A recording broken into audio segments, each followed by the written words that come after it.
Mais d'abord, ce sont des très belles impressions parce que nous avons d'abord fait un bon voyage, bien qu'une partie de nuit.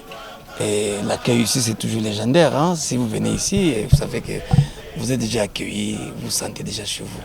Et donc, c'est très heureux, très content que nous sommes là déjà. La route d'Inkamba est passable, mais il ne faut pas comparer les autres routes du Congo central à celle d'Inkamba. Celle d'Inkamba, tu as remarqué qu'il y a un grand trafic de pèlerins, de fidèles qui viennent ici, des va-et-vient. Cette route mérite toujours d'être entretenue.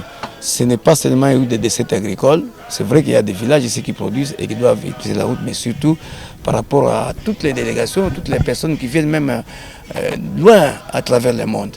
Et c'est pour cela d'ailleurs que nous saluons ce projet-là, ce méga projet de la modernisation de la route. Vous savez que les travaux ont commencé et on l'a déjà vu. Nous saluons ces projets d'asphaltage de la route et qui vont encore booster ces milieux qui fera que c'était milieu pratiquement fréquenté à travers le monde. Mais écoutez, la Terre 7, les kumbangistes universels, hein, il n'y a pas que les caractères religieux, mais aussi les caractères culturels, les caractères historiques.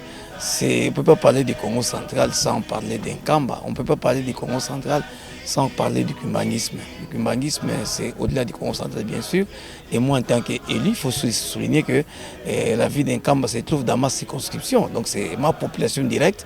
Et cette population a aussi besoin de moi. Et moi, j'ai besoin de cette population.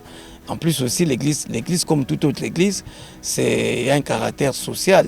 Et je pense que l'œuvre, le travail qu'abattent les églises, et l'église kumbanguiste n'est pas en reste, c'est un travail éminemment important pour le développement des populations. Et donc l'État a tout intérêt à entretenir un bon partenariat avec l'Église.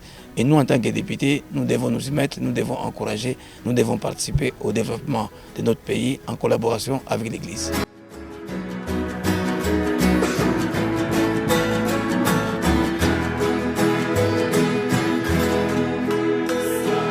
Salut,